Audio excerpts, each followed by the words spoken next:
नाज़रीन मज़ार कायद के बाहर मौजूद हैं। कराची की गयूर वहाँ हमारे साथ मौजूद है और मसूद चौधरी साहब हमारे साथ मौजूद हैं। सोशल मीडिया एक्टिविस्ट भी हैं, सहाफ़ी भी हैं, ट्विटर हैंडलर भी हैं। आइए इनसे तमाम तर सूरत हाल पे बात करते हैं। अस्सलाम वालेकुम। वालेकुम अस्सलाम रहमतुल्लाहि व बरकातहू। मसूद चौधरी साहब, आप स्पेशली पंजाब से यहाँ पे सिंध में आए हैं। मुझे बताइएगा तमाम तर जो लॉन्ग मार्च के इस वक्त हालात हैं वो क्या आपको बनते नज़र आ रहे हैं? एक तरफ तकरीब कारी भी की जा सकती है, रिपोर्ट्स आ रही हैं, तो क्या आप सूरत हाल देख रहे हैं इस वक्त?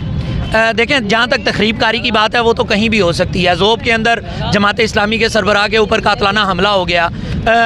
तमाम मामलात से तहरीक लबैक पाकिस्तान के ना सिर्फ जो रहनुमा है, लीडरशिप है, वो आगाह है, बल्कि तहरीक लबैक पाकिस्तान के कारकुनान भी इन तमाम सूरत हाल से आगाह हैं। और ये जो सिक्योरिटी अपनी ज़ाती करते हैं ज़ाहिर है हमेशा से, तो ना गमला टूटा कभी ना पत्ता टूटा। तो उम्मीद यही है कि पुरअमन रहेगा और इस्लामाबाद तक पुरअमन रहेगा और कोई नाखुशगवार वाक़या नहीं होगा।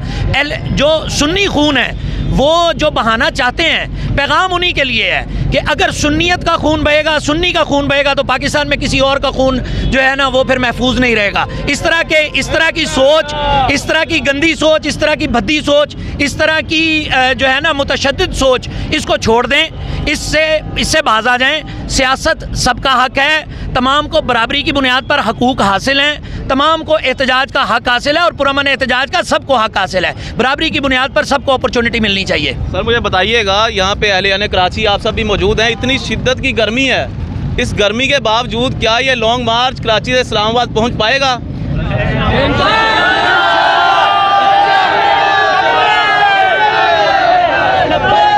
इश्क की गर्मी वाले जो है ना वो जो आग का दरिया होता है ना उसको भी अबूर कर जाते हैं। ये तो फिर थोड़ी सी गर्मी है। इन लोगों को मैं जानता हूँ बड़ा अच्छा, और ये आप देखिएगा कि ये जोशो खरोश इस्लामाबाद पहुँच के भी थकावट इनमें महसूस नहीं होगी आपको।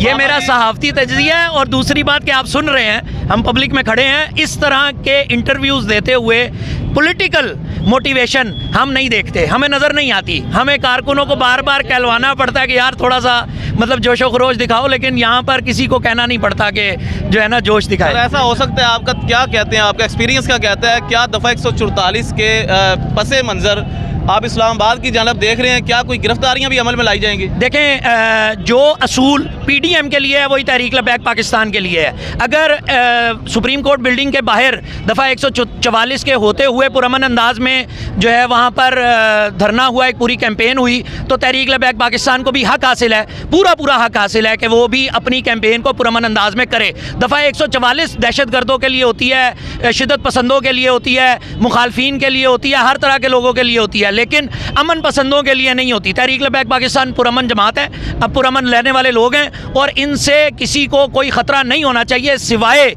उस लॉबी के जो पाकिस्तान के अंदर ताकत के तवाज़ुन को बिगाड़ने में हमेशा माइल रहती है।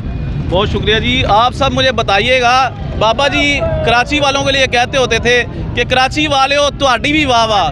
आप बताइएगा कि बाबा जी के बारे में आप क्या कहते हैं? आज भी मेरे बाबा जी दी, आज भी मेरे बाबा जी दी।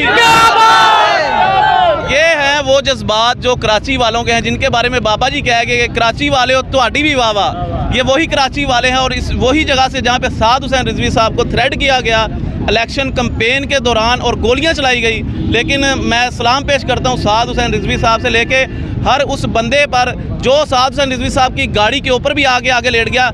आपको तारीख में ऐसा कोई लीडर नहीं मिलेगा कि जिसकी सिक्योरिटी के लिए लोग अपनी जानें कुर्बान कर देंगे। साद हुसैन रिजवी साहब की गाड़ी के ऊपर ये वही कराची वाले हैं जो लेट गए थे, बिछ गए थे, और साद हुसैन रिजवी साहब को कोई थ्रेट नहीं आने दिया। आप क्या कहते हैं इस हवाले से? ये लॉन्ग मार्च जो कराची से इस्लामाबाद जा रहा है, आपको इंशाल्लाह आपको तमाम तर अपडेट्स देंगे। अपना बहुत सारा ख्याल रखिएगा और अपने मेज़बान अमानुल्लाह कायम खानी को और कराची वालों को दीजिएगा इजाज़त। अल्लाह निगहबान।